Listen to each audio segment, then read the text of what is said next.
नमस्कार दोस्तों आज हम एक ऐसी बीमारी के बारे में बात करेंगे जो आज एक बहुत ही भयानक रूप ले चुकी है। यानी कि लोग बताते नहीं हैं, फिर भी आज बात करें तो लगभग 60 से 70% लोगों में यह बीमारी देखने को मिलती है। और ये बीमारी है कौन सी दोस्तों? यानी कि सेक्स के दौरान वीर्य का ना निकलना, यानी कि रेट्रोग्रेड एजुकेलेशंस। अब रेट्रोग्रेड एजुकेलेशन होती क्या है?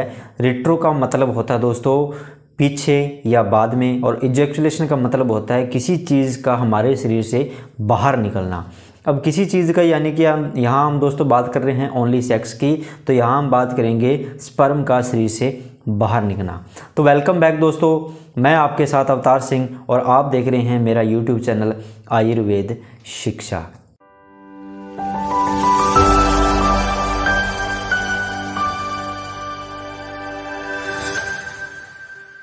दोस्तों अगर आपको ये वीडियो अच्छी लगे तो वीडियो को लाइक, शेयर और कमेंट करके बताना ना भूलें। और दोस्तों अगर आप इस चैनल पर नए हैं तो प्लीज़ चैनल को सब्सक्राइब करके बेल आइकन को दबाना ना भूलें। होता क्या है कि दोस्तों ये एक ऐसी कंडीशन है जिसमें सेक्सुअल एक्टिविटी के दौरान पुरुषों में अंत में क्या होता है कि जो स्पर्म या वीर्य निकलना होता है उसमें स्पर्म नहीं निकलता है। उसमें कई लोगों के तो बिल्कुल भी नहीं निकलता है, बस वो उनको सेटिस्फेक्शन मिल जाता है, स्पर्म नहीं निकलता है। और कई लोगों के नॉर्मल सा पानी निकलता है।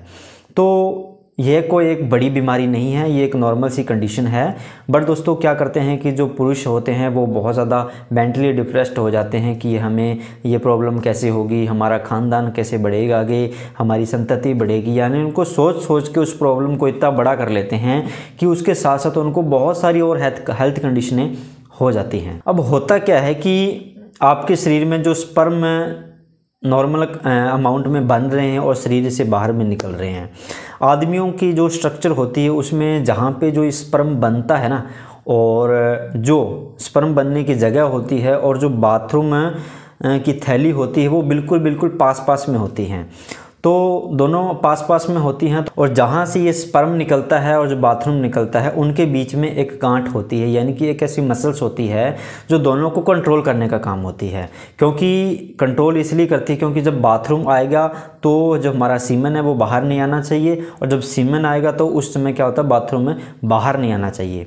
तो कुछ वीकनेस के कारण और कुछ हमारी गलतियों के कारण ऐसा हो जाता है कि वो गांठ होती है, या वो गांठ होती है उसकी पकड़ कमज़ोर हो जाती है, या जो मसल है वो वीक हो जाती है। उस समय होता क्या है कि जो हमारा स्पर्म है वो बाहर निकलने के बजाय हमारी बाथरूम की थैली में चला जाता है।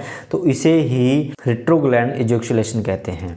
यानी कि यह दरवाज़ा होता है वो प्रॉपर तरीके से काम नहीं करता और सीमन है वो बाथरूम की थैली में चला जाता है। हाँ, आपकी बॉडी पूरी फिट है, आपको कोई रोग नहीं है, ऊपर से आपको कोई भी रोग दिख नहीं रहा है कि मुझे ये प्रॉब्लम है ये प्रॉब्लम है। बट दोस्तों जो किसी कारणवश हमारी गलतियों या हमारी बॉडी की स्ट्रक्चर के कारण है उसमें क्या होता है वीकनेस आ जाती है, वो गांठ कमज़ोर हो जाती है और जो सीमन है वो बाथरूम की थैली में जाने लग जाता है।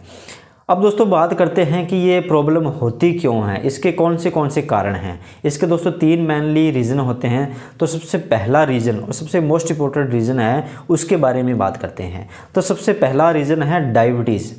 यानी कि जिन पेशेंट को डायबिटीज़ की प्रॉब्लम बहुत ज़्यादा होती है, यानी कि जो अनकंट्रोल्ड डायबिटीज़ होती है, यानी कि काफ़ी लोग क्या करते हैं डायबिटीज़ को कंट्रोल करने के लिए आयुर्वेदिक मेडिसिन का यूज़ करते हैं, और कुछ क्या करते हैं इस चीज़ में आलस करते हैं कि हमें क्या होगा, ज़िंदगी काट ली है, ऐसी वैसी बातें करते रहते हैं। बट दोस्तों अपनी डायबिटीज़ को कंट्रोल नहीं करते हैं।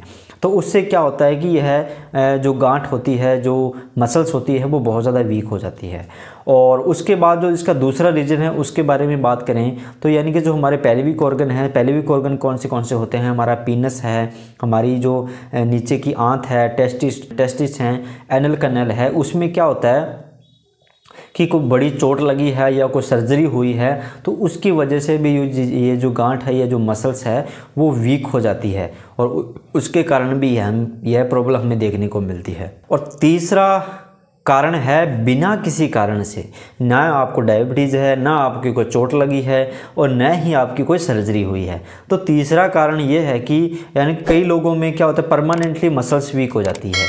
यानी कि परमानेंटली उनको वीकनेस आ जाती है। और कई लोगों को क्या होता है कि समय समय अनुसार उनकी वीकनेस आ जाती है, कभी मसल सही हो जाती है, कभी मसल वीक हो जाती है, तो इसे ही हम रेट्रोग्रेड एजैकुलेशन कहते हैं। अब बात करें दोस्तों इसके ट्रीटमेंट के बारे में, हमें इसका ट्रीटमेंट क्या लेना चाहिए और इसके क्या क्या परहेज़ हमें रखने चाहिए। तो सबसे पहला इसका ट्रीटमेंट है दोस्तों, अगर आपको डायबिटीज़ है, जैसे इसका पहला कारण था, तो उससे सबसे पहले जैसे इसका ट्रीटमेंट भी वही होगा कि अगर आपको डायबिटीज़ है तो आपको अपनी डायबिटीज़ को कंट्रोल करना होगा। अगर आप अपनी डायबिटीज़ को कंट्रोल नहीं करेंगे तो ये आपको प्रॉब्लम कभी भी ज़िंदगी में सही नहीं होने वाली है।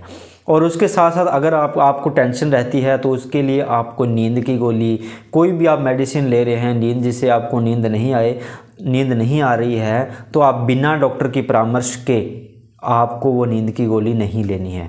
इसके अलावा आपको कोई प्रॉब्लम नहीं है, तो जैसे कि हमने पहले 2 प्रॉब्लमें जानी कि अगर आपको डायबिटीज़ है या आपको नींद नहीं आ रही है, और उसके साथ साथ एक छोटी सी प्रॉब्लम और है, ट्रीटमेंट और है, यानी कि अगर आपको, जैसे कि हमने इसका दूसरा कारण जाना कि अगर आपको चोट लगी है या कोई सर्जरी हुई है तो उसको आपको रिकवर करना होगा। यानी कि आपको चोट है तो उसको आपको ठीक करना होगा, उसका ट्रीटमेंट लेना होगा, तो ही आपकी जो मसल्स हैं वो सही हो सकती हैं। और तीसरा ट्रीटमेंट के बारे में बात करें तो अगर आपकी जो बिना किसी कारण के, यानी कि बिना किसी कारण के आपको ये प्रॉब्लम हुई है, तो उसमें आपको जो मसल्स हैं वो वीक हो जाती हैं। अब दोस्तों एक पीछे की वीडियो में हमने जाना था कि जो हमारी मसल्स हैं उसको ठीक करने के लिए, यानी कि मजबूत करने के लिए हमें क्या करना होगा, एक्सरसाइज करनी होगी। यानी कि ज़रूरी नहीं है कि दोस्तों अगर आपको मान लीजिए एक छोटी सी बात है, क्वेश्चन है आपको, कमेंट बॉक्स में इसका जवाब देना मेरे को, कि आपको बॉडी बनानी है, आपको 6 पैक बनाने हैं, अपने एब्स बनाने हैं, तो आपको अपना शरीर हष्ट पुष्ट रखना है, तो आप क्या करेंगे, कोई मेडिसिन थोड़ी लेंगे। हाँ, कुछ हैं जो स्टेरॉइड का यूज़ करते हैं अपनी बॉडी को बनाने के लिए, बट दोस्तों नेचुरली बात करें तो आप क्या करेंगे, कोई स्टेरॉइड थोड़ी ना लेंगे, एक्सरसाइज ही करेंगे। उसी प्रकार ये भी दोस्तों एक मसल्स है, इसको भी अगर आपको ठीक करना तो उसके लिए आपको एक्सरसाइज करनी होगी। इस पर कोई भी मेडिसिन काम नहीं करेगी दोस्तों। प्लीज़ रिक्वेस्ट है कि आपसे इसकी कोई भी मेडिसिन ना लें। हाँ, उसके अलावा आपको अगर अदर कोई प्रॉब्लम है, आपकी बॉडी में वात बढ़ा हुआ है, पित्त बढ़ा हुआ है, कफ बढ़ा हुआ है, या कोई सप्त धातु को गड़बड़ है, तो उसका आप ट्रीटमेंट ले सकते हैं। बट दोस्तों स्पेशली इस चीज़ का आपको ट्रीटमेंट नहीं लेना, यानी कि मेडिसिन आपको नहीं लेनी है, ट्रीटमेंट तो आपको करना है, यानी कि आपको एक्सरसाइज करनी है। और एक स्पेशल दोस्तों इसकी एक्सरसाइज होती है जिसे हम केगल एक्सरसाइज कहते हैं, और उसके साथ आप योगाज़म भी कर सकते हैं, क्योंकि जो हमारे पैल्विक ऑर्गन हैं उनको मजबूत बनाए रखने में हमारी योगा भी बहुत सहायता करते हैं। अब दोस्तों बात करें कि कीगल एक्सरसाइज होती कौन सी है, इसके बारे में थोड़ा सा जान लें, क्योंकि यह जानना बहुत ज़रूरी है कि कीगल एक्सरसाइज होती कैसे है। जैसे कि दोस्तों आप मान लीजिए किसी रास्ते पे जा रहे हैं, पहले किसी शहर में जा रहे हैं, और आपका जो रूम है, जो आपका डेस्टिनेशन है वो 2 से 3 किलोमीटर है, और आपको बहुत ज़्यादा तेज़ बाथरूम आ रहा है, और वहाँ पहुँचने में आपको 15 से 20 मिनट लगेंगे।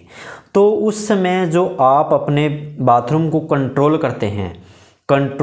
करते हैं तो उसी चीज़ को कीगल एक्सरसाइज कहते हैं। तो यानी कि आपको एक्सरसाइज कैसे करनी है, या तो आपको स्टूल या कोई बाथरूम आ रहा है तो वो आप पहले कर दीजिए, आप बिल्कुल फ्रेश हो जाइए, यानी कि आपको कोई बॉडी पे प्रेशर नहीं होना चाहिए। तो उस समय आपको क्या करना है, 15 से 20 मिनट आपको अपने जो पैल्विक ऑर्गन है उनको टाइट करना होगा, पैल्विक ऑर्गन उनको टाइट करके रखना है, और उसके बाद 15 से 20 सेकंड का आपको अंतराल लेना है, आपकी बॉडी को रिलैक्स करना है, और उसके बाद दोबारा आपको ये एक्सरसाइज करनी है। अगर दोस्तों आपको इसको ठीक करना चाहते हैं तो दिन में कम से कम 30 से 40 बार आपको ये एक्सरसाइज करनी होगी, यानी कि 30 से 40 बार दिन में आप 2 से 3 महीनों तक लगातार ये एक्सरसाइज करते रहेंगे, तो आई एम श्योर दोस्तों आपको ये प्रॉब्लम है सही हो जाएगी। यानी कि जो रेट्रोग्रेड एजैकुलेशन की प्रॉब्लम है, यानी कि जो सेक्स के दौरान है वीर्य नहीं निकलता, तो वो किसके कारण होता है, जो हमारे पैल्विक ऑर्गन है उनके कमज़ोर होने के कारण होता है, तो इस एक्सरसाइज से वो सही हो जाएंगे।